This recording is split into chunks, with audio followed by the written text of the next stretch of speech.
isso não era o que a gente fazia ainda naquela época, de entender que o paciente que tem carga viral controlada, na verdade, isso não é só um benefício para o paciente, isso é um benefício em termos de saúde pública, porque isso vai ter impacto em termos de saúde pública, em termos de diminuição de transmissão e de número de novos casos naquela determinada população em que aquele paciente está inserido.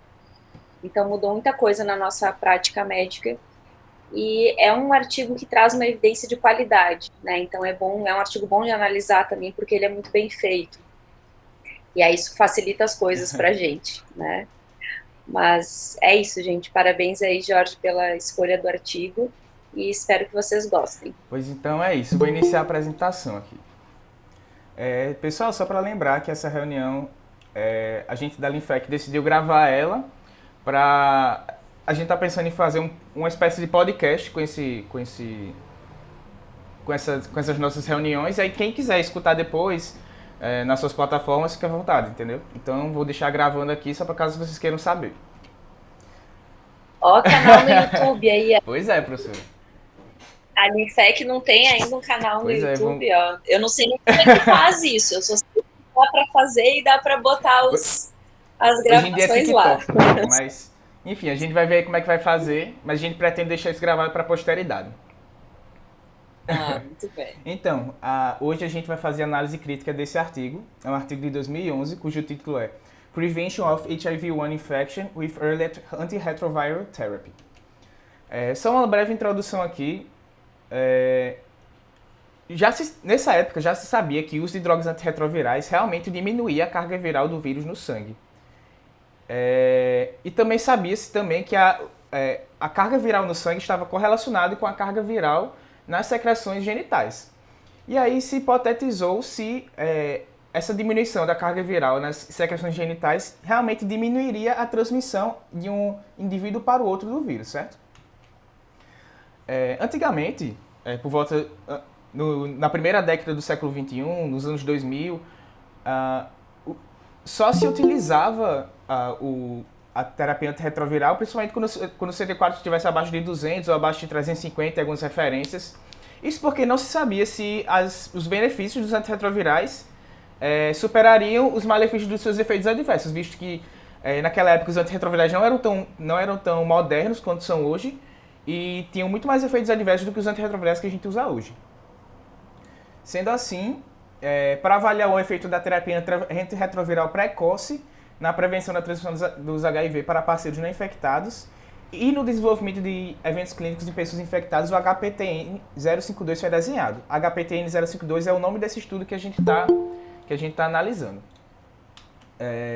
Ele é um ensaio clínico multicontinental, randomizado, controlado e tem o objetivo de comparar a terapia antirretroviral precoce versus a terapia tardia para pacientes infectados com HIV com CD4 entre 350 e 550 e que estão em relacionamento estável com um parceiro não infectado. Agora vamos para a metodologia. Para começar, a população do estudo, o estudo foi feito em 13 locais e em 9 países. Se a gente for dar uma olhadinha nesses países, a gente vê que são países da África, da Ásia e da América Latina. O único país que não é de um desses 3 continentes são os Estados Unidos. E a gente vê que são países que a gente sabe que não são países desenvolvidos, são países ainda em desenvolvimento. Então, a gente já tem uma noção de como vai ser essa população. O recrutamento ocorreu entre junho de 2007 até maio de 2010. Os critérios de inclusão foram os seguintes. O casal ele deveria estar disposto a revelar o seu resultado do teste de HIV para o parceiro e eles deveriam estar numa relação estável com o parceiro, que nessa relação estável eles deveriam ter relações sexuais. Em relação à inclusão do caso índice, o paciente deveria ter a sorologia de HIV positiva há no máximo 60 dias da inclusão, ter o CD4 entre 350 e 550 e ter exames laboratoriais normais. Em relação ao critério de inclusão do parceiro, o parceiro devia ter sorologia negativa pelo menos 14 dias antes da inclusão. Ou seja, o que eles queriam fazer era que o paciente estivesse iniciando a TAV no estudo, certo? O paciente não podia ter usado a TAV anteriormente e que o parceiro realmente tivesse sorologia negativa ao entrar no estudo. Em relação a critérios de exclusão, os pacientes não podiam utilizar drogas injetáveis nos últimos 5 anos, já que isso poderia ser um fator de confundimento no estudo. E Uma coisa interessante é que o paciente não podia ter AIDS, ou seja, não poderia ter doença definidora de AIDS ou o CD4 muito abaixo. Ele não poderia ter feito uso de TARV anteriormente, não poderia estar fazendo uso de TARV, e também não poderia ter doenças agudas, como hepatite viral, ou doença aguda nos últimos 14 dias, certo? Em relação ao desenho de estudo, como é que foi que se deu esse desenho? Os pacientes eram randomizados para 2 grupos, o grupo da terapia precoce e o grupo da terapia retardada. O grupo da terapia precoce, o paciente índice, ele iniciava o tratamento no dia da inclusão. E no grupo da terapia retardada, o paciente índice ele iniciava o tratamento após 2 medidas com CD4 menor que 250 ou após o desenvolvimento da doença relacionada à AIDS. E aí esses pacientes, esses casais... Deixa eu só te interromper um pouquinho, Jorge. Hoje parece um absurdo isso, né? Como assim a gente deixou um grupo sem dar a terapia antirretroviral e ficou olhando o CD4 deles caírem? Opa, desculpa, não vi que eu tava com a câmera desligada. Mas, gente, isso era o protocolo padrão na época. Exatamente. Era isso que a gente fazia mesmo. A gente ficava olhando para os pacientes esperando o CD4 Então, hoje em dia, com a evidência que a gente tem, seria antiético realizar um estudo como esse. Hoje seria antiético. Hoje a gente não consegue mais fazer esse tipo de estudo, né? E a gente está começando a ter esses problemas, inclusive nos estudos de profilaxia, nos estudos de PrEP. Porque como é que eu vou pegar uma população em risco e eu sei que a PrEP funciona e eu não vou dar PrEP para um grupo, para fazer um grupo controle, tá? Mas assim, só para, né, enfatizar que isso na época era possível, porque essa era a recomendação da maioria dos guidelines naquela época, tá? Que era esperar o CD4 ficar abaixo de 250 ou o paciente ter alguma doença oportunista para daí a gente iniciar antirretroviral. Né? Então, e aí a intervenção nova, né, a coisa inovadora que eles queriam fazer era esse tratamento precoce. Hoje em dia esse nome terapia precoce está com um estigma, né? Mas vamos lá, continuar. Como eram realizadas as visitas? Os pacientes eles faziam visitas mensais nos primeiros 3 meses e depois faziam visitas trimestrais ou até ficar doente ou precisar de mais medicamentos. O caso índice, eles faziam uma visita após 2 semanas do início da terapia, justamente para ver se tinha algum efeito adverso que o impedia de usar aqueles medicamentos. E os parceiros não infectados eram encorajados a ir às visitas junto com o caso índice, para aconselhamento e redução do risco e uso de preservativo, tratamento de infecções sexualmente transmissíveis e manejo de outras condições médicas. Como era realizada a testagem? Os parceiros não infectados eles eram testados trimestralmente. E as amostras de todas as soroconversões eram testadas no laboratório central e os resultados eram reavaliados por um comitê independente do estudo, certo? E aí os pacientes que eram soroconvertidos eram liberados do estudo e referenciados a uma clínica local para cuidados especializados. Todos os casos positivos eles passavam por uma avaliação genética do vírus, para saber se esse vírus ele tinha ligação genética com o vírus do caso índice ou não. Como é que eles faziam isso? Eles colhiam a carga viral, colhiam o sangue tanto do parceiro infectado quanto do caso índice e também colhiam o sangue de 10 controles infectados por HIV no local, para ver a similaridade entre esses vírus e ter noção e avaliar a probabilidade do parceiro ter sido infectado pelo caso índice ou não. Em relação à análise estatística, foi estimada que uma população de 1.750 casais sorodiscordantes daria um poder de 87% de detectar uma redução de 39% na incidência da transmissão do HIV para os parceiros não infectados, no grupo da terapia precoce, quando comparado à terapia retardada. Foram estimadas 188 seroconversões, sendo que teriam uma incidência cumulativa de 8,3 na terapia precoce e 13,2 na terapia retardada. A duração estimada do estudo foi de 6 anos e meio e o período de recrutamento seria de 1,5 anos, com a perda de follow-up de 5% ao ano. Além desse desfecho de transmissão do HIV para os pacientes não infectados, teria outro desfecho que seria os eventos clínicos graves associados ao HIV. Essa mesma população daria o poder de 92% de detectar uma redução de pelo menos 20% nessa taxa de eventos clínicos graves associados ao HIV, do grupo terapia precoce comparado ao grupo terapia retardada. Esses eventos clínicos graves associados ao HIV eram o que exatamente? Era mais ou menos como se fosse um desfecho composto por morte, evento estágio 4 da OMS, que é o que muita gente conhece como doença definidora de AIDS, infecção bacteriana grave ou TB pulmonar. Foram estimados 234 eventos sendo 8,7% na terapia precoce e 18% na terapia retardada. Só para mostrar exatamente o que esse evento estágio 4 da OMS. São justamente aquelas doenças que a gente sabe que a gente conhece como doenças definidoras de AIDS. Síndrome consumptível, pneumocistose, candidíase esofagiana, TB extrapulmonar, sarcoma de Kaposi. Enfim, essas doenças aqui que eu não vou me ater a essa lista. Além daqueles dois primeiros desfechos que eu comentei, também foi criado um desfecho de segurança, que era um desfecho composto que incluía morte, evento estágio 4 da OMS e soroconversão do paciente não infectado. E aí, nesse estudo foi programado para ser realizado análises interinas, com 25%, 50%, 75% e 100% dos 340 desfechos compostos observados. E aí, nessas análises, se tivesse evidência conclusiva para descartar um hazard ratio maior que 8, esse estudo seria truncado por futilidade. Agora, em relação aos resultados. Vamos lá. Essa aqui é o fluxograma dos pacientes do estudo, aproximando aqui um pouquinho. Foram triados 10.838 pacientes, dos quais 7.312 foram excluídos por não seguirem os critérios de exclusão ou por terem alguns critérios de exclusão. E 1.763 casais foram randomizados, certo? Desses 1.763 casais, 886 foram para o grupo da terapia precoce e 877 foram para o grupo da terapia retardada. 12 novos parceiros foram incluídos após a randomização, porque ou o paciente terminou o relacionamento e iniciou um outro novo, e esses pacientes seguiam o critério de inclusão, e essa inclusão já estava prevista na metodologia, certo? Essa é a inclusão depois da randomização. Como a gente pode ver aqui também tem o follow-up dos pacientes. A gente vê que as consultas teve um follow-up, a maioria delas tem um follow-up acima de 90%, que é um número bastante importante. E aqui as características de base dos pacientes.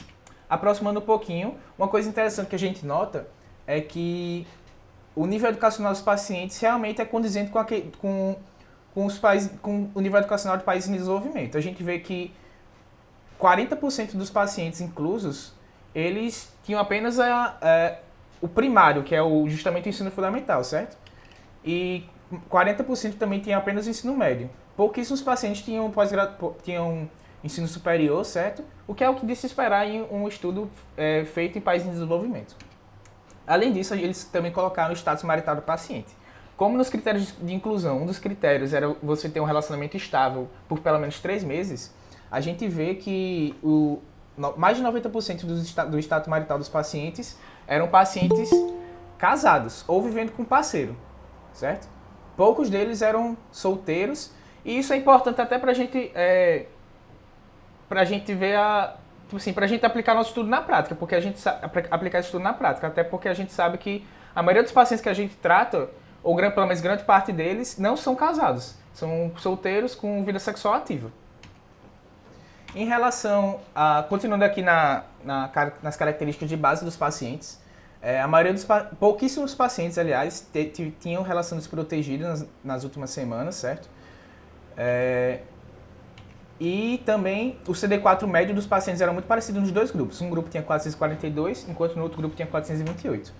E a carga viral de base dos pacientes, mais de 60% deles tinha a carga viral acima de 10.000 cópias. E outra coisa importante notar aqui é que mais de 90% dos pacientes, quase 100% dos pacientes, eram heterossexuais nesse estudo, certo? Ou homem positivo com mulher negativa, ou mulher positiva com homem negativo. Pouquíssimos pacientes eram heterossexuais, ou pouquíssimos pacientes eram homossexuais. Em relação aos resultados da eficácia do tratamento em si, o estudo teve um acompanhamento no grupo de terapia precoce de 1.585 pessoas ano, enquanto no grupo da terapia retardada teve um acompanhamento de 1.567 pessoas ano. Só para a gente ter noção se a TAV estava tendo efeito ou não na carga viral do paciente, eles avaliaram a carga viral do paciente após 3 meses da randomização. No grupo da terapia precoce, a carga viral estava menor que 400, em 89% dos pacientes e na terapia retardada menor que 400 em apenas 9% dos pacientes. Então a gente vê que essa TAV realmente estava funcionando. Enquanto que o CD4 médio nos primeiros 12 meses de randomização na terapia precoce teve um aumento de 442 para 603 e no grupo da terapia retardada de 428 para 399. Teve uma diminuição, né? E aqui a gente vai ver em relação aos resultados em si da taxa de transmissão. Uma coisa que eles fizeram foi diminuir qualquer transmissão ou aquelas transmissões geneticamente ligadas ao parceiro.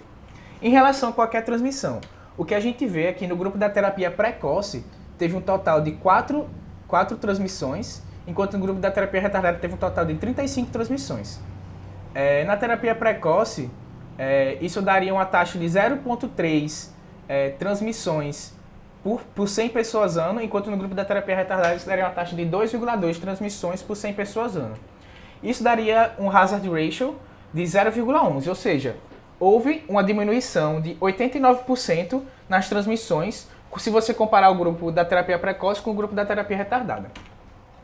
Aqui a gente vê a curva de Kaplan-Meier, a gente vê que ela se abre desde o iniciozinho, certo, do uso da terapia. E agora a gente vai ver também em relação às transmissões geneticamente ligadas ao parceiro.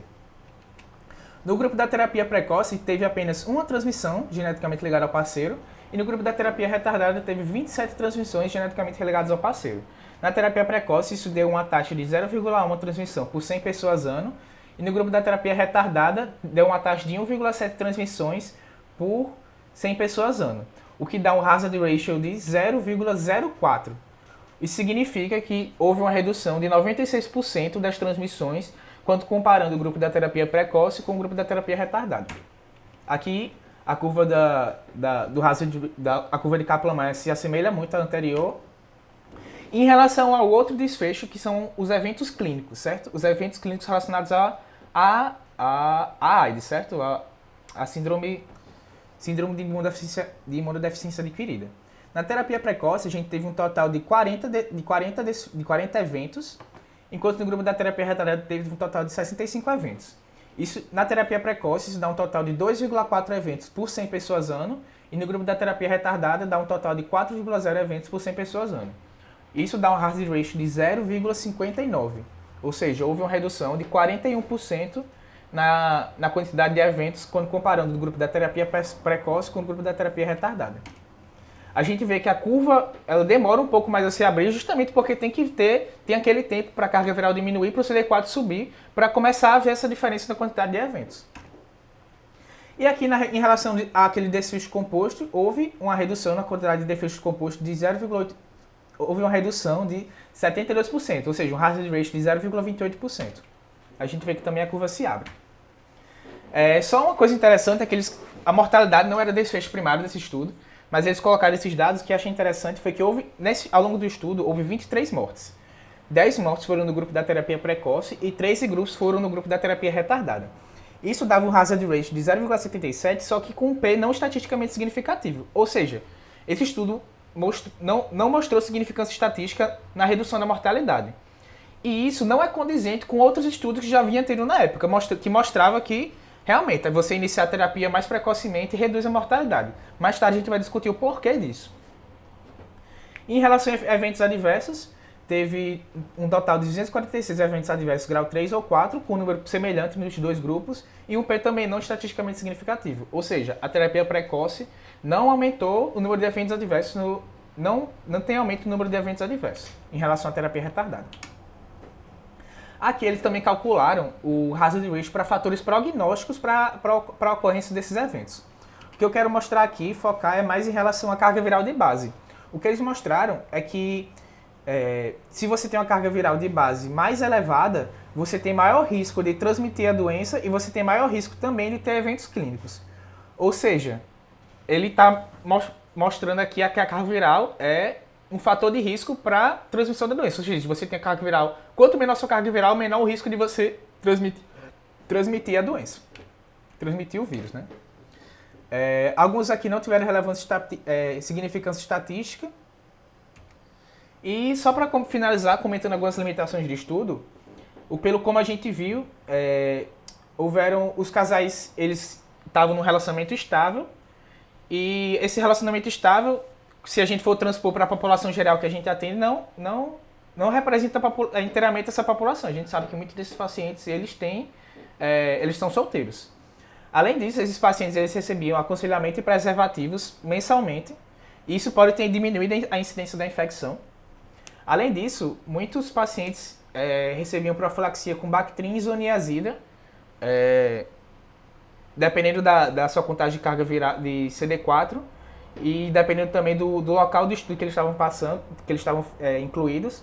Isso pode ter diminuído um pouco o grau de benefício em relação à terapia, em relação ao número de eventos clínicos.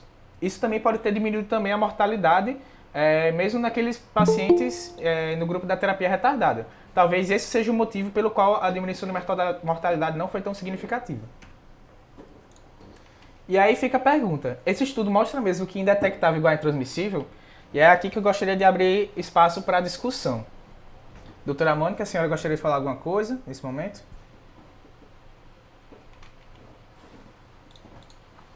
Eu acho que você chamou a atenção de duas coisas bem importantes, né, desse estudo. Primeiro, ele não foi desenhado para avaliar a mortalidade. E ele não fala exatamente quais foram as causas de morte desses pacientes, de cada um dos grupos, né? Mas a gente pode observar o seguinte, eram pacientes com CD4 alto, eram pacientes com CD4 acima de 350, a média foi 400 e tanto em cada grupo, né? Então, não eram pacientes que deveriam desenvolver AIDS e evoluir a óbito no período de acompanhamento do estudo. Então, provavelmente, eles morreram por outras causas, né? E por isso, talvez não tenha dado esse impacto tão grande da terapia antirretroviral, né? E a outra coisa importante é que esse estudo, ele recrutou casais numa relação estável justamente para tentar controlar ou minimizar o risco de infecções fora da parceria estável que eles estavam controlando e que tinha HIV. Isso foi uma tentativa de diminuir a introdução de viés de confusão. Mas ainda assim, a gente vê que a grande maioria das transmissões que aconteceram, a grande maioria não, mas assim, foi metade, um pouquinho mais, eu acho, elas aconteceram fora dessa relação estável. Então, a piada interna do Congresso Mundial de AIDS de 2010, que foi onde esse estudo foi apresentado, fizeram um ensaio clínico randomizado para mostrar que as pessoas traem e pegam HIV de outros parceiros que não o que é o parceiro fixo, né? Precisou fazer um ensaio clínico randomizado para isso. Então, foi 35 contra as não relacionadas ali, cadê? Não, acho que não é nessa... Foram 39 para qualquer transmissão e 28... Ele mostra quais foram relacionadas e quais não foram relacionadas ao parceiro de base, né? Tem algum lugar que ele mostra aí. Tipo, depois que eles fizeram a análise genética, quantas foram... Era com o mesmo vírus do parceiro oficial e quantas eram com outro vírus, de outro HIV de outra pessoa, né? Então, eles pegaram casais tentando minimizar isso, né? Se fosse acontecer alguma transmissão, que eles tivessem meio que como controlar que foi daquele parceiro que está ou não recebendo tratamento. Já sabendo que, né, poderia acontecer outras transmissões fora dessa relação, eles introduziram o sequenciamento do vírus para poder ter certeza que realmente foi aquele parceiro que passou para ele, né?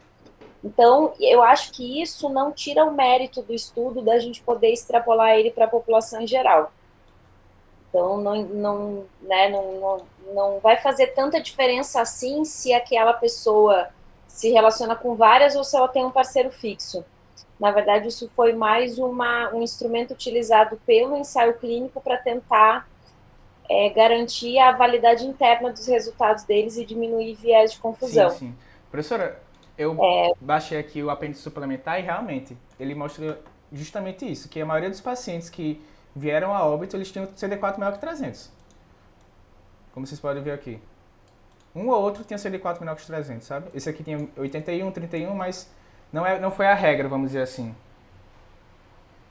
A maioria não foi doença definidora de AIDS, né? Eles morreram por algum outro fator relacionado a fatores de risco, provavelmente da população onde eles estão inseridos, e não relacionado à imunodeficiência do HIV.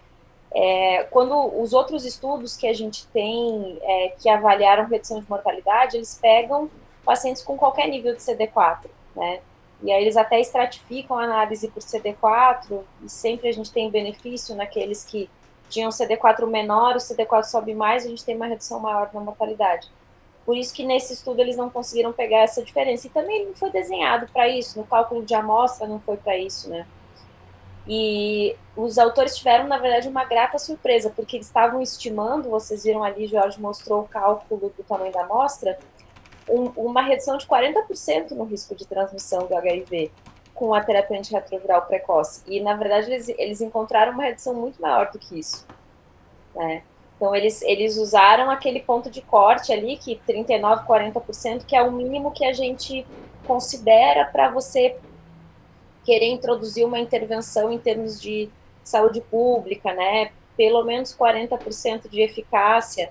As vacinas que a gente viu muito agora no ano passado, nesse ano, as vacinas para a Covid, elas têm que ter pelo menos entre 40% e 50% de eficácia. O intervalo, o limite inferior do intervalo de confiança da eficácia das vacinas, ele não pode bater no 35%, ele tem que ser para cima disso. Então, foi esse raciocínio que eles usaram aqui, né? Quando eu estou lidando com medidas de prevenção, é mais ou menos esses parâmetros que eu utilizo.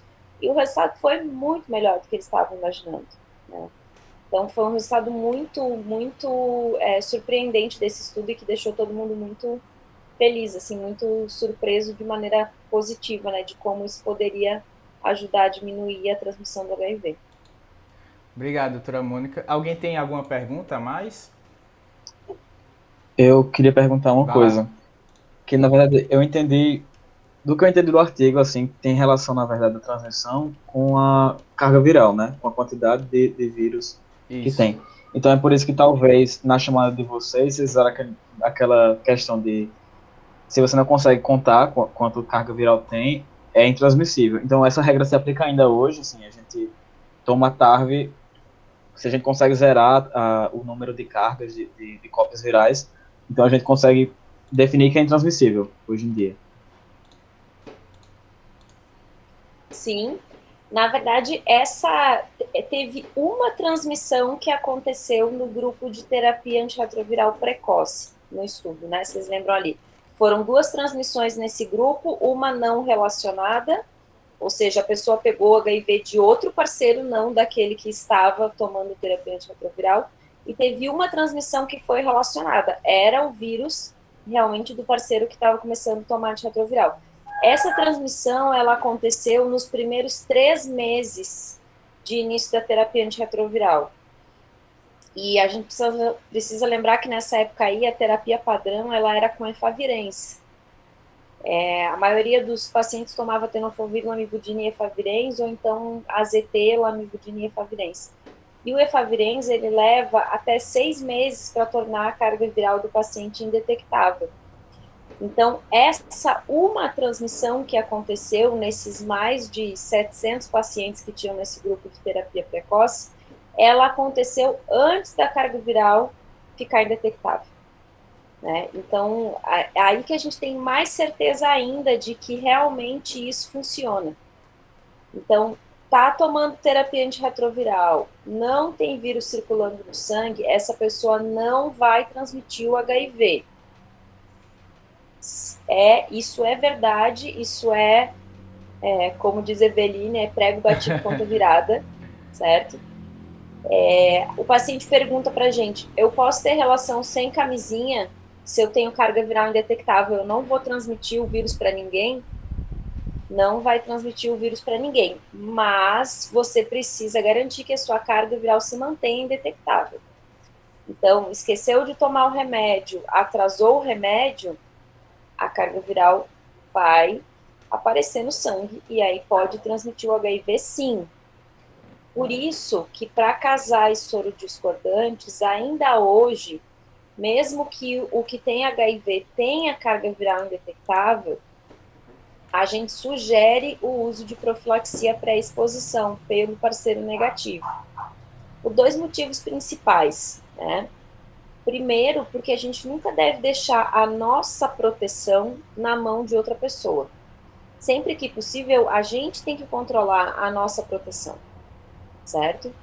Então, como é que eu vou garantir que a outra pessoa tá tomando o remédio direitinho, não mentiu para mim, não me enganou, não esqueceu de tomar, não atrasou, não, sei lá, teve um surto psicótico, resolveu jogar todos os remédios no lixo? A gente não tem como controlar o que as outras pessoas fazem, né? Então a gente tem que, a nossa proteção tem que ser garantida por nós, pelas nossas condutas, sempre que possível. E segundo, porque esquecimento, atraso, isso pode fazer uma elevação transitória da carga viral. E aí, nesse momento, se a pessoa tiver o azar de ter tido uma relação, nesse período pode ocorrer uma transmissão. Então, assim, é 100% de certeza que não vai transmitir. Não é 100% se a gente considerar todas essas nuances que a gente tem no meio do caminho, tá? Mas a chance de transmissão do HIV, ela também não é assim tão alta. Vocês lembram, né, que a gente sempre fala que a chance depende do tipo de relação, da carga viral, da presença de infecção sexualmente transmissível ou não, uma série de fatores. E ela varia aí de 0,03 até 1% por relação sexual. Então, somado a isso, mais a chance de naquele dia, naquele momento, a pessoa que está tomando antirretroviral ter tido um esquecimento, um atraso e ter feito uma carga viral indetectável, digamos que a chance diminui bastante, né? Fica bem pequena. Então, a recomendação, a orientação que a gente dá para os pacientes e para a população em geral mesmo, é que quem toma antirretroviral e tem carga viral controlada, não vai transmitir o HIV. E a gente realmente vê o efeito disso em termos de saúde pública, de redução do número de casos no país, ou em determinada cidade, ou em determinada região, a partir da introdução da estratégia de testar e tratar todos os pacientes que têm HIV. Tá? Então, essa é uma realidade, e a gente entende que é assim que funciona e é essa informação que a gente passa para os pacientes. Perguntaram assim: é por causa dessas nuances que as mães HIV positivo não podem amamentar, mesmo se tiverem a carga viral indetectável? Não, porque na verdade a gente ainda não tem estudos conclusivos que mostram que o uso do antirretroviral ele é seguro e eficaz em impedir a transmissão do HIV pela amamentação. A gente ainda não tem um ensaio clínico randomizado grande, que nem esse aqui, mostrando que eu dando antirretroviral para a mãe e ela amamentando, eu evito que ela transmita o HIV, tá? Pensem em como esse é um estudo delicado, gente. Eu tô falando de recém-nascido que eu vou expor a droga antirretroviral. E não são as mesmas que a gente dá para a criança na profilaxia, certo? Porque eu estou tratando a mulher com dolutegravir, eu não dou dolutegravir para recém-nascido. Eu estou tratando essa mulher com efavirenz, eu não dou efavirenz para recém-nascido. Mas se ela amamentar, a droga vai passar para o recém-nascido pelo leite materno. E aí, se eu fizer uma malformação nessa criança, você, se fosse do comitê de ética, você ia autorizar esse estudo? É muito delicado, gente, muito delicado mesmo, tá? Então, assim, tem estudos em andamento na África, tem alguns estudos observacionais pequenos que mostraram proteção. A gente imagina que o futuro seja esse mesmo, tratar a mãe e deixar amamentar. Mas, assim, é uma questão muito delicada, tem muitas questões éticas envolvidas e muitos riscos. Então, não é uma coisa fácil de fazer e ninguém vai adotar isso como medida de saúde pública até se ter um estudo robusto garantindo que não tem risco. Tá? E nós temos uma alternativa eficaz, que é a mulher não amamentar e a gente fornecer fórmula infantil para criança, que é o que se faz desde a década de 80 até hoje, e funciona, e as crianças estão aí. Claro que isso, para a realidade da África, por exemplo, é muito complicado, porque a qualidade da água é muito ruim, essas crianças acabam ficando mais suscetíveis a diarreia, a desnutrição, enfim, né, tem os seus poréns também, mas é uma questão muito delicada, né? Então, tem alguns estudos em andamento, mas por enquanto ainda estudos pequenos, para garantir principalmente segurança dessa intervenção antes que se faça numa população maior. Perfeito, professora. Alguém tem mais alguma pergunta? Breno, gostaria de comentar alguma coisa? Eu gosto dos comentários de Breno. Oi, posso. Tem algumas coisas que eu anotei sim, Jorge. Vai lá. Tanto do estudo quanto em relação a outras evidências que a gente tem em HIV. Boa noite.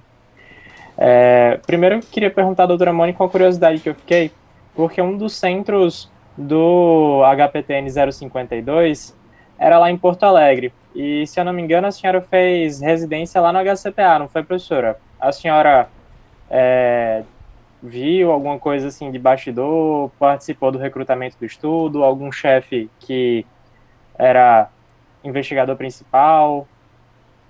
Não. Nesse estudo especificamente, não.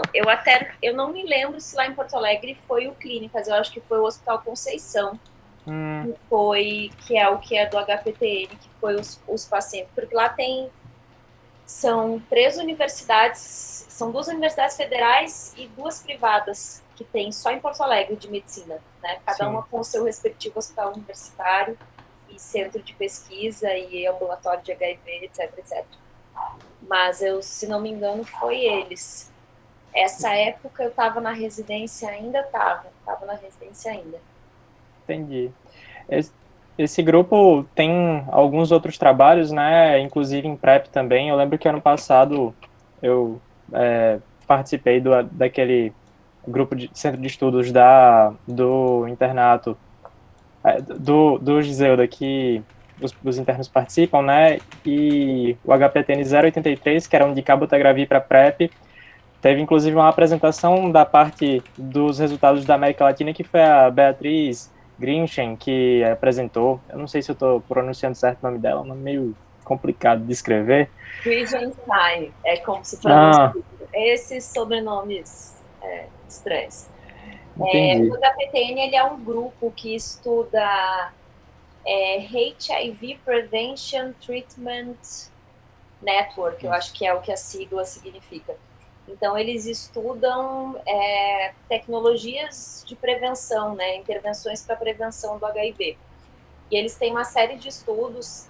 Esse que a gente está lendo hoje é um dos mais famosos. Tem o 083, que foi o de PrEP injetável com cabotegravir, e tem outros estudos também desse mesmo grupo. O HIV tem isso, tem várias, tem a Swiss HIV Cohort, que é a corte suíça, tem vários grupos vários centros que se juntam e formam grupos de estudo para conseguir amostras maiores de paciente. Então, o HPTN é um deles. E ele tem centros no Brasil, no Rio de Janeiro, lá em Porto Alegre e também em São Paulo, que geralmente incluem pacientes nos estudos, e isso é muito bom para nós, porque acaba representando a nossa população também. Legal. Sobre o desenho do estudo, tem alguns pontos que Jorge até já mencionou nas limitações, mas que chamaram um pouquinho a minha atenção. O primeiro deles é em relação à randomização do estudo. O estudo faz uma randomização em blocos, então ele não define no corpo do artigo qual é o tamanho do bloco que ele usa. Essa é uma característica que é importante a gente conhecer, porque às vezes um estudo com randomização em blocos, com blocos pequenos, pode introduzir viés, porque às vezes quando eu faço randomização em blocos, eu defino que, sei lá, 4 pacientes vão ser randomizados, e esses 4 pacientes que são recrutados em sequência, 2 vão para um grupo, 2 vão para o outro. Se eu tiver blocos pequenos, às vezes é previsível para qual grupo o último paciente do bloco vai ser randomizado. Isso pode introduzir, de uma certa forma, viés caso o investigador decida ou não convidar um paciente para participar do estudo baseado nisso. Então, é um ponto que está nos scores de avaliação da Cochrane, no ROB2, que eu não consegui entender muito bem pelo corpo do artigo, nem pelo protocolo que está anexado no New England, se foi feito algo nesse sentido, ou se foi uma randomização central por computador, que é o mais habitual nesses estudos multicêntricos. Acredito que é o que deve ter sido feito, mas fiquei com essa dúvida. Esse estudo tem 2 artigos. Eu sei, eu vou te responder porque eu sei dos outros estudos do HPTN. Eles sempre usam randomização central e, na verdade, os blocos, eles fazem para balancear os centros. Então, eu não sei como é que é o esquema, quantos pacientes vão em cada bloco, mas é para que justamente não fique um centro com muitos pacientes num tipo de terapia ou no outro. É por isso que eles acabam fazendo essa randomização em blocos, e também eles introduzem alguma coisa de região para tentar balancear pelas regiões também, tipo África, América do Sul, enfim. Mas é um programa de computador específico que é sempre o que eles utilizam. Eu sei por causa do estudo da cabotegravir agora. E é sempre nessa tentativa de homogeneizar as populações em termos de representatividade local também. Sim. Normalmente, um estudo de pesquisa grande não comete nenhuma falha quando vai fazer isso, mas às vezes a gente pega um estudo menorzinho, o pessoal acaba fazendo um bloco pequeno, faz um bloco de 2, por exemplo. Aí a randomização às vezes é feita isoladamente em cada centro. Aí o investigador recruta um paciente, ele é randomizado, ele já sabe para qual grupo outro paciente vai antes de randomizar. Esse é o perigo, que a gente tem que ter noção disso para estudos de forma geral. Não deve ter sido isso que aconteceu nesse estudo aqui. Um outro ponto esse trabalho tem um artigo de 2011, que é de uma análise interina. O pessoal, o Comitê de Segurança fez a recomendação de que os resultados fossem divulgados e que os pacientes que estavam no grupo que ia receber a TARV só quando chegasse naquele ponto de CD4 mais baixo, para que todo mundo fosse convidado a iniciar terapia antirretroviral, né? E aí, em 2016, a gente tem a publicação dos resultados finais desse estudo. A gente tem, em 2011, 39 desfechos, 39 eventos do desfecho primário. Em 2016, no outro artigo, 78 eventos do desfecho primário. O estudo tinha uma previsão no início de 138 eventos, naquele cálculo de tamanho amostral. Eu tenho a impressão que acontece muito isso em HIV. Os estudos acabam sendo interrompidos precocemente porque quando o paciente começa a TARV, tem uma discrepância tão grande entre os grupos que atinge aquela fronteira para interromper o estudo precocemente em análise interina. Acontece também nos estudos de PrEP. E aí só precisa tomar um pouquinho de cuidado, porque às vezes superestima um pouco o tamanho de efeito da intervenção.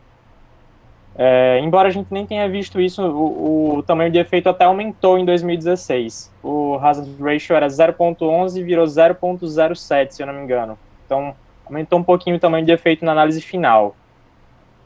Mas, ao mesmo tempo, a gente vê que de 2011 a 2016 a gente subiu de 39 para 78 infecções, um número ainda muito pequeno. Depois que o pessoal começou a usar TARV em ambos os grupos, o número de infecções é bem pequeno mesmo, né? Mas é importante a gente sempre prestar atenção nisso também por conta do poder estatístico.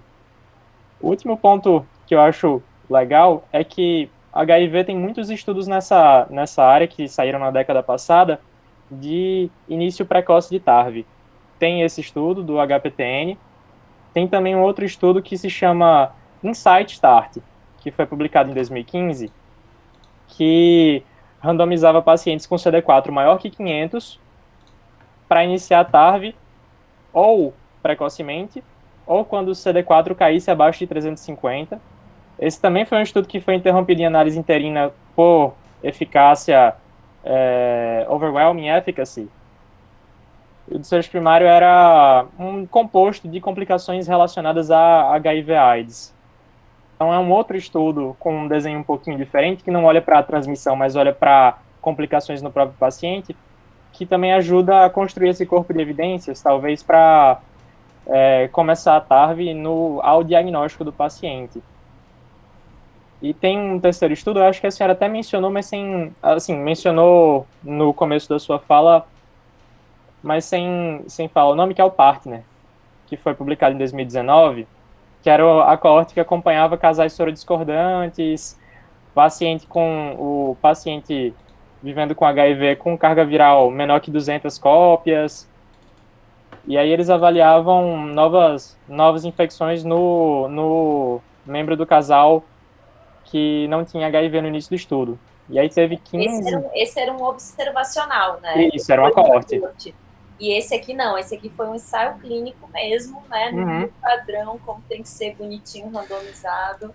Como a gente gosta de ver evidência para adotar a conduta, né? Se eu não me engano, Breno, só em relação a esse partner trial, eu tinha visto, eu acho que tem um partner que é um ensaio clínico também, não? É o partner PrEP. Esse é o da PrEP. É o ensaio, sim. Isso, exatamente. Tem o Partners, que foi o primeiro, e depois veio o Partners PrEP. E aí teve 15 infecções novas nesse estudo que foi publicado em 2019, e são 2 estudos, Partner 1, Partner 2, um deles recrutava tanto casais heterossexuais quanto casais de homens que fazem sexo com homens, o segundo recrutava só casais de homens que fazem sexo com homens. No final, eram mais de 700 casais, tiveram 15 novas infecções, quando genotipava, em nenhum caso o vírus do novo infectado era igual ao do parceiro ou da parceira que já tinha HIV no início.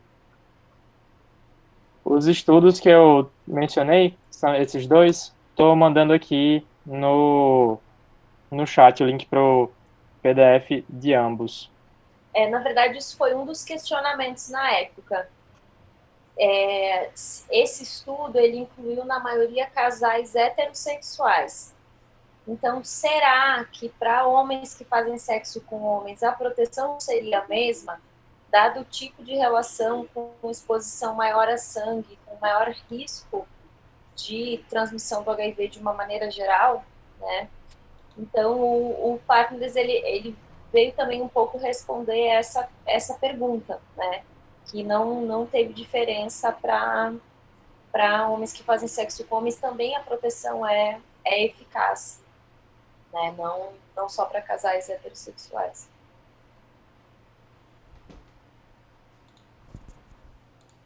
Bom, era basicamente isso que eu tinha para comentar. Não sei se Maria Paula tem algum comentário a fazer também. Maria Paula gosta mais de infecto do que eu. Eu tenho, na verdade, uma dúvida que é uma curiosidade para a doutora Mônica. Quando eu li esse artigo, eu vi a data, né? Eu não tinha essa noção que tinha sido tão recente essa descoberta. Eu até fiquei, Jorge, é sério que antes disso, como era? Aí a gente foi olhar os guidelines, aí a gente fez, era assim mesmo. Que é um do Ministério da Saúde de 2008, né? Era? Que, tipo assim, você só iniciava a TAV se a CD4 tivesse abaixo de 350. A gente ficou tipo, o quê? Aí foi aí que a gente descobriu, realmente era assim, né? Aí, doutora Mônica, eu queria saber como foi, assim, quando esse artigo foi lançado, mudou logo a conduta, o pessoal começou logo a adotar a TARV, ou demorou um pouco, esperou sair guideline? Como foi esse momento, assim, da história? É bem interessante a tua pergunta. Como é que isso funciona, né? Como é que a gente transforma uma evidência científica em uma política de saúde pública, né? Que na verdade é isso que você está perguntando. Então, como é que a gente transpõe essa evidência científica? Quanto tempo ela leva para virar uma conduta de saúde pública? O que a gente costuma ver vou falar da área de HIV, que é a área que eu tenho experiência, assim. Em geral, nos congressos maiores, a gente tem sempre representantes tanto dos ministérios da saúde, de vários países, quanto da Organização Mundial da Saúde. Então, eles, em geral, eles já estão lá vendo os trabalhos que vão ser apresentados, avaliando se a qualidade da evidência é boa ou não, e aí, a partir daí, já planejando mudanças nos guidelines. Então, isso é uma coisa que se chama advocacy, que é a gente transformar essa ideia numa política, né, numa política de saúde pública, seja ela local, municipal, estadual, nacional ou mundial. Então, é bem interessante no Congresso Mundial de AIDS que a gente tem, geralmente no período da tarde, tem muitos desses encontros paralelos de advocacy, que é um representante da OMS, um da Organização Pan-Americana da Saúde, alguns de ministérios e os pesquisadores, para a gente vender a nossa ideia, né, e tentar convencer o povo que está ali que sim, que tem que adotar aquela nova conduta. Isso vale para terapia medicamentosa, para teste diagnóstico, para intervenção de prevenção, né?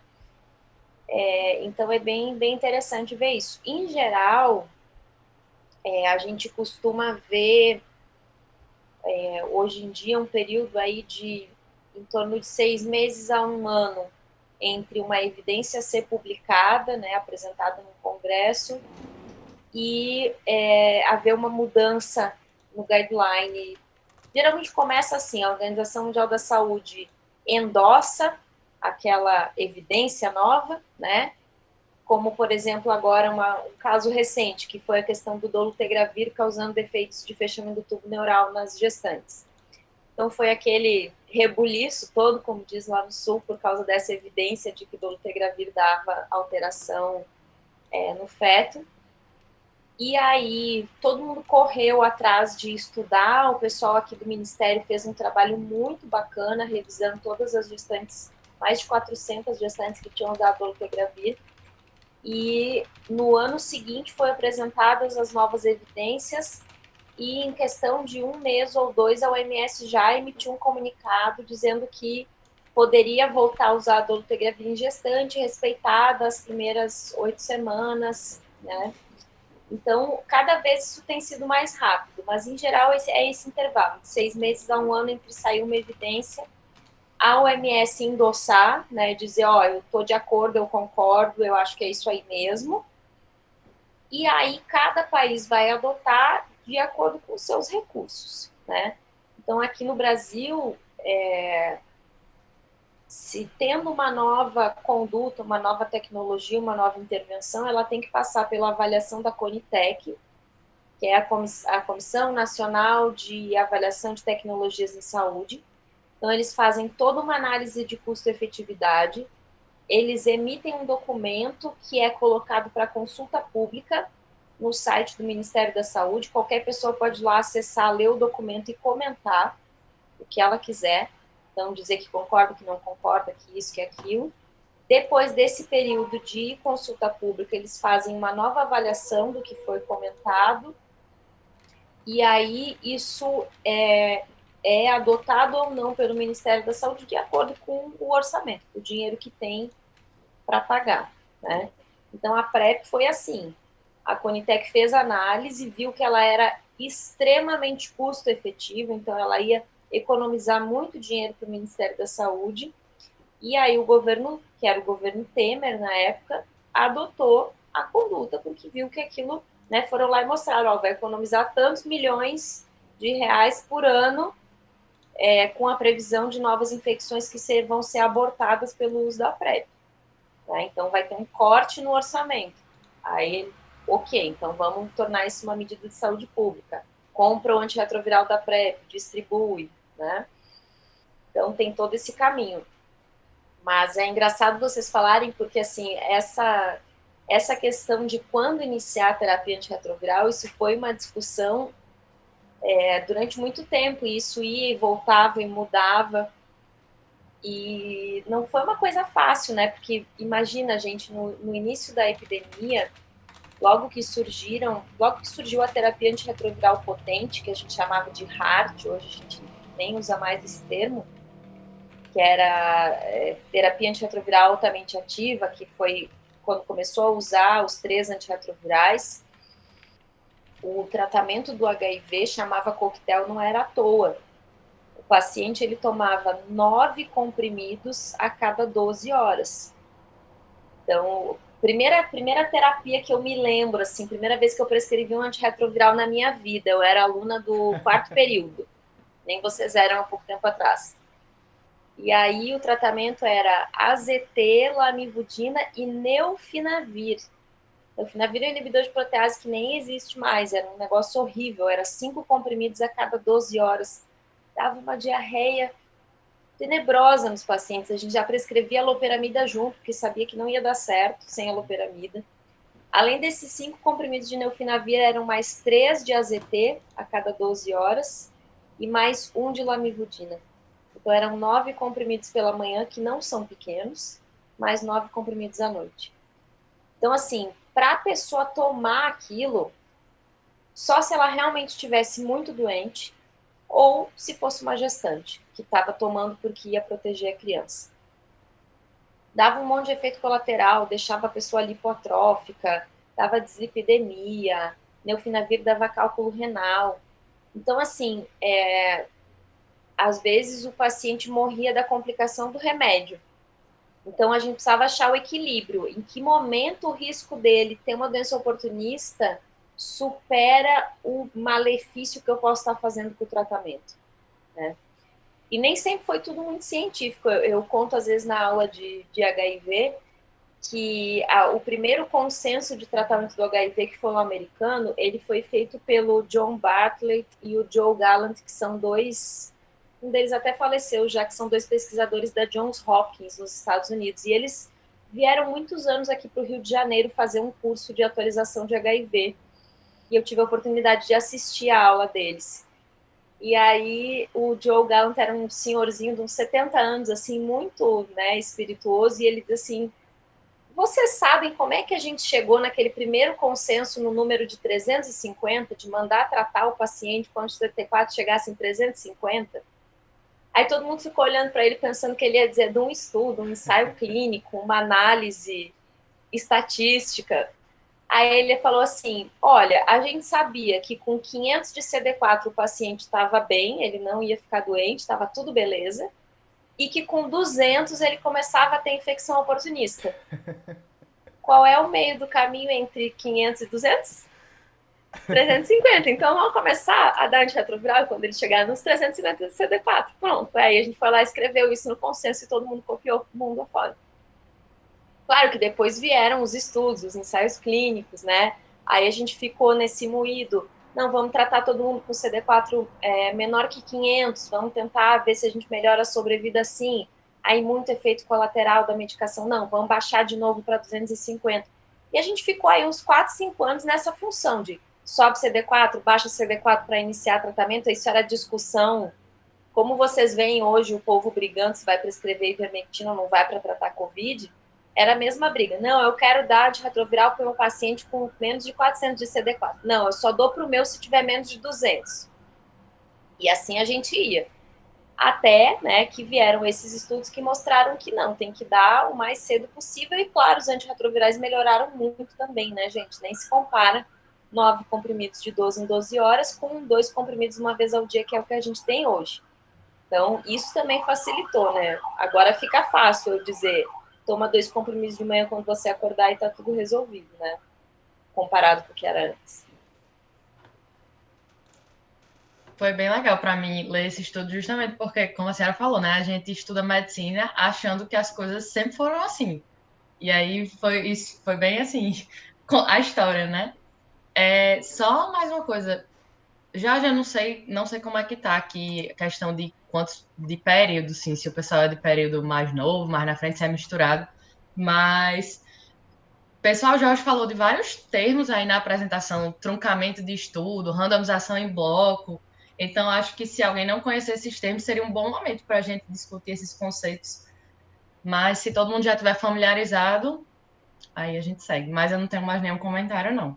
Aí é vocês aí no chat que Além mandem. disso, essas reuniões, além de a gente discutir o tema propriamente dito HIV, é também para a gente discutir questão de medicina baseada em evidências, né? São justamente esses termos que a gente vai ter que se acostumar a ver ao longo da nossa vida, porque são termos que a gente vai ver em todo e qualquer estudo. Então, é importante a gente sempre estar se atualizando, sabendo disso.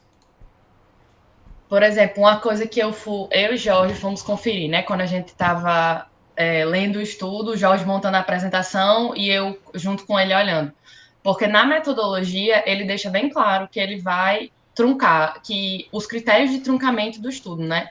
Que o estudo seria truncado caso se observasse um benefício que não valeria mais a pena continuar o estudo, porque o benefício observado era tão grande que já estaria claro que aquela intervenção era eficaz e que seria antiético prosseguir, porque já estava provado que aquela intervenção era eficaz. E isso é uma coisa que vocês sempre têm que prestar atenção se isso está na metodologia a priori, porque uma coisa é você dizer, eu vou truncar o estudo nesse caso. Isso mostra que a análise estatística ela foi desenhada para isso. Outra coisa é um estudo que foi truncado sem isso estar especificado na metodologia.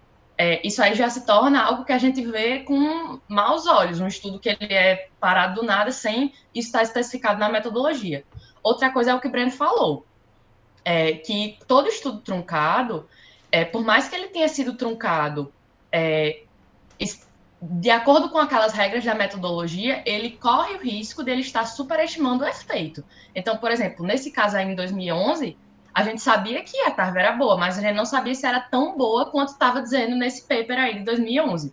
A gente só soube em 2016, quando saiu o paper, que se aproximou mais daquele número de eventos que estava pré-especificado na análise estatística, e aquilo demonstrou que o tamanho do efeito era como se esperava que fosse. Mas ainda assim, eu acredito que acho que em 2016 ainda não chegou no tamanho de efeito do cálculo inicial. Então, a gente sabe que é bom, mas a gente não pode se confiar assim simplesmente no número que diz o truncamento, porque sempre tem que bater o cálculo estatístico na metodologia com o número de desfechos que ele apresentou no resultado. Então, isso sempre é uma coisinha que a gente tenta analisar, né? Olha lá no cálculo estatístico, sempre ele coloca na parte da metodologia, geralmente é no final que ele bota análise estatística. Aí ele mostra lá o cálculozinho que ele fez, e aí você vai lá nos resultados para olhar se aquele número de desfechos bateu com o número de desfechos que ele falou no começo que ia E fazer. como o Pops Essa é uma falou, parte importante. até mais importante que a população, você atingir o número da população, o N, é você atingir o N de desfechos. É mais importante ainda, para você ter uma análise estatística adequada. Isso foi um dos motivos que propiciou, por exemplo, a diminuição do período de tempo necessário para o estudo das vacinas de Covid-19. Porque muito mais do que o tempo de acompanhamento ou o número de pacientes incluídos, a gente precisava ver o número de infecções que iam acontecer no grupo controle e no grupo que tomou a vacina. Então, que é isso que Maria Paula e Jorge estão falando, que é o número de desfechos esperados para eu conseguir ver o efeito ou não da intervenção que eu estou fazendo, né? Então, isso é mais importante do que o tamanho total da amostra. Às vezes eu tenho 2.000 pacientes, mas ninguém teve o meu desfecho de interesse. Então, como é que eu vou analisar se a minha intervenção foi eficaz ou não, se não aconteceu o desfecho, né, que eu precisava que acontecesse para poder ver. Por isso que às vezes é tão difícil a gente fazer estudos para avaliar a mortalidade, redução de mortalidade, por exemplo. Porque às vezes eu tenho terapias muito eficazes em que eu vou ter muito pouca morte, ou vou demorar um tempo muito longo para ter esse número de mortes. E aí eu tenho que usar desfechos substitutos para conseguir ter um número maior de desfechos num período de tempo factível para poder analisar a consequência da minha intervenção. É por isso também que o pessoal usa desfecho combinado, né? Desfecho composto, para conseguir aumentar o número de desfechos e conseguir fazer um estudo de uma forma mais factível.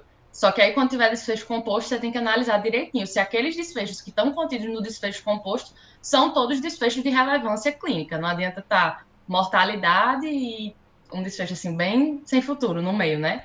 E esse também é o motivo pelo qual é tão difícil a gente provar alguma intervenção em uma população de baixo risco. Puxando aí a sardinha para Breno, que gosta de cardio, porque os estudos da cardiologia são sempre em pacientes de alto risco e não em baixo risco. Porque se a gente for fazer um estudo em uma população de baixo risco, vai passar quantos milhões de anos para o pessoal morrer?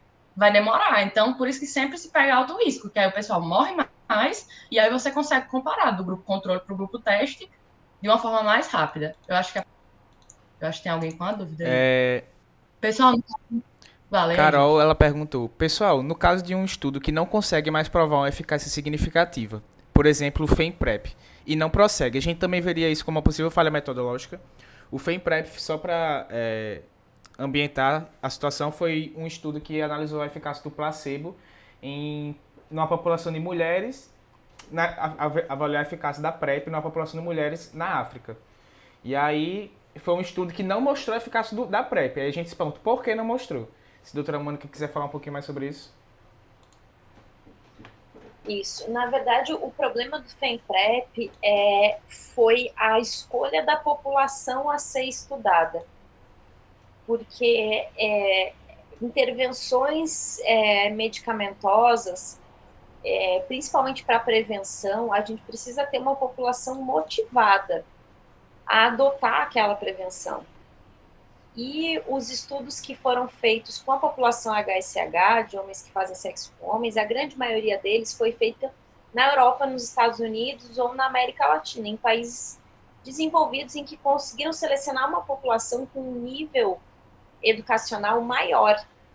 Então, que entendia melhor o que era aquela intervenção e que também se entendia mais como população de risco para a aquisição da infecção pelo HIV, já que a prevalência de HIV entre homens que fazem sexo com homens, ela é muito maior do que a prevalência na população em geral.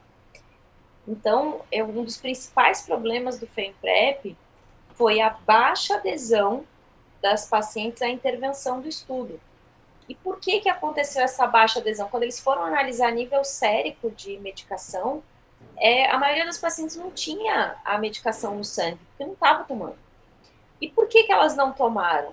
Né? Estão num ensaio clínico randomizado e não tomaram a medicação, né? Sabem que está todo mundo olhando para ver se elas tomaram ou não, e nem assim elas tomaram, porque é uma população pouco escolarizada, com pouco conhecimento sobre o que é a doença, os mecanismos de ação do vírus e o mecanismo de ação da medicação que elas estariam tomando para prevenção, e que também talvez não tenha uma percepção de risco tão alta para a infecção pelo HIV.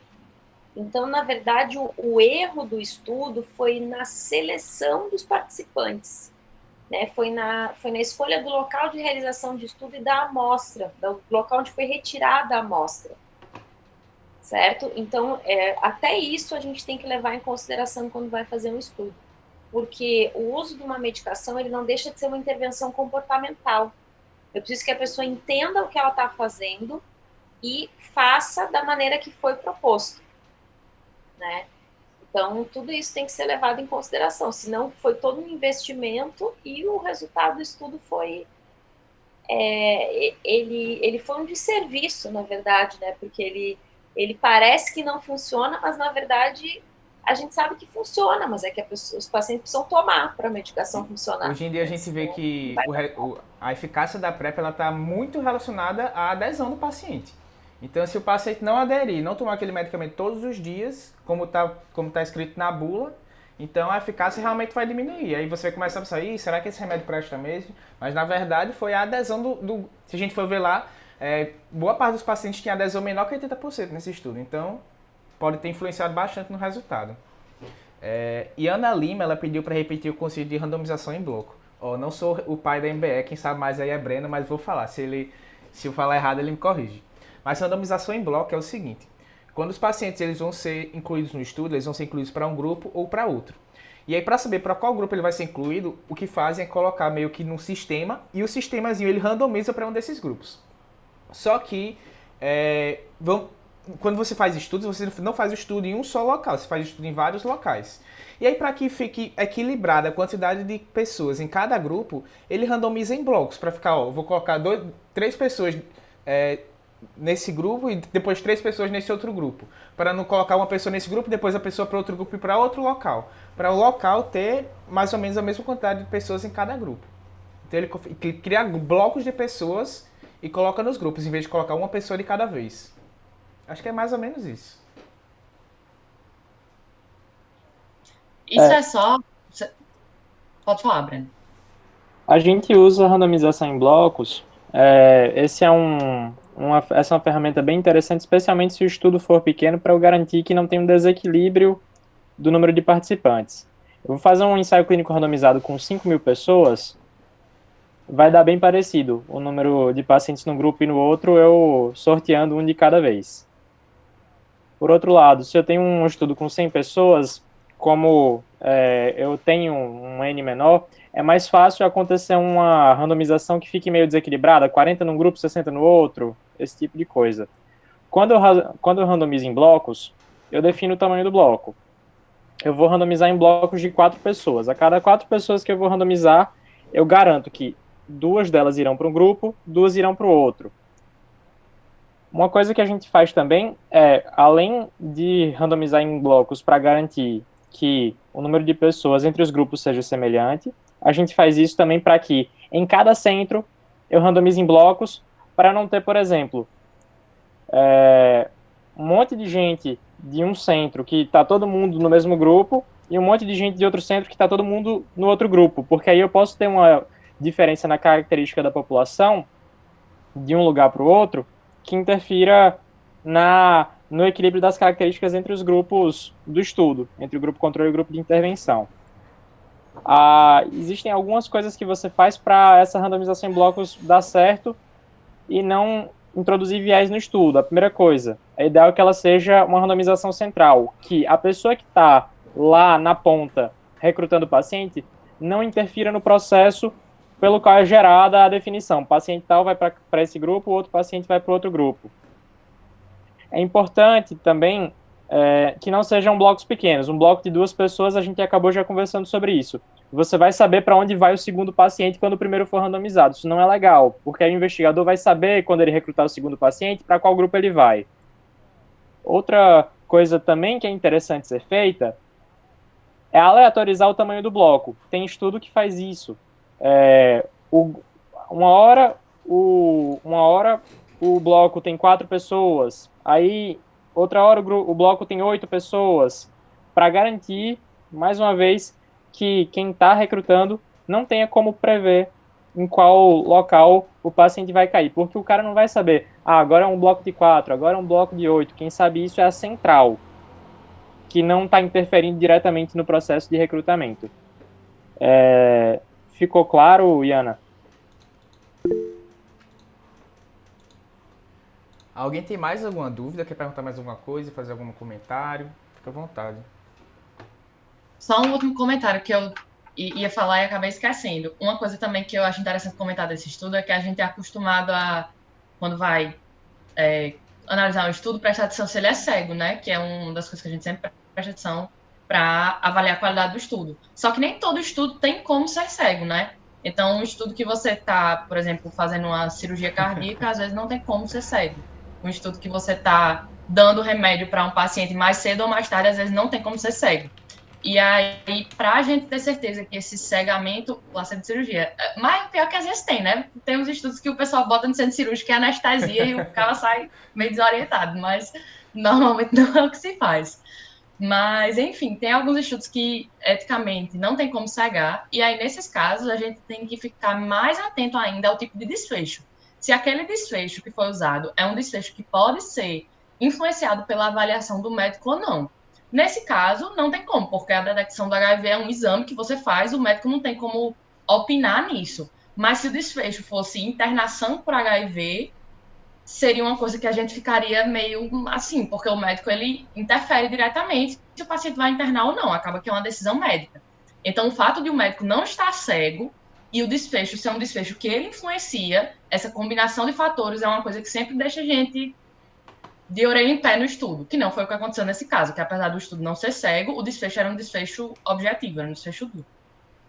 Acho que era só isso que eu tinha para falar. Isso é muito importante, né?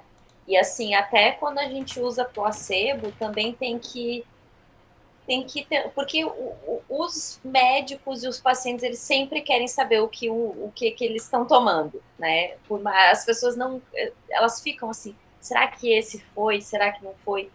Então, por exemplo, agora no estudo da vacina de Oxford para a Covid, a vacina de Oxford dá muita reação, dá febre, dor no corpo, mialgia, calafrio. Eu passei muito mal na primeira dose, na segunda também. Então, o que eles fizeram? Eles deram como placebo uma outra vacina que também faz muita reação, que é a vacina meningocócica CWY. Então, até isso você tem que pensar quando você vai usar placebo para fazer um estudo cego. Então, as pessoas começaram a tomar e começaram a ter reação, e aí diziam, não, eu tive reação porque eu tive febre, eu devo ter tomado a vacina de Covid mesmo. E aí a gente, né, ficava só rindo porque já sabia que a outra vacina dava muita reação também.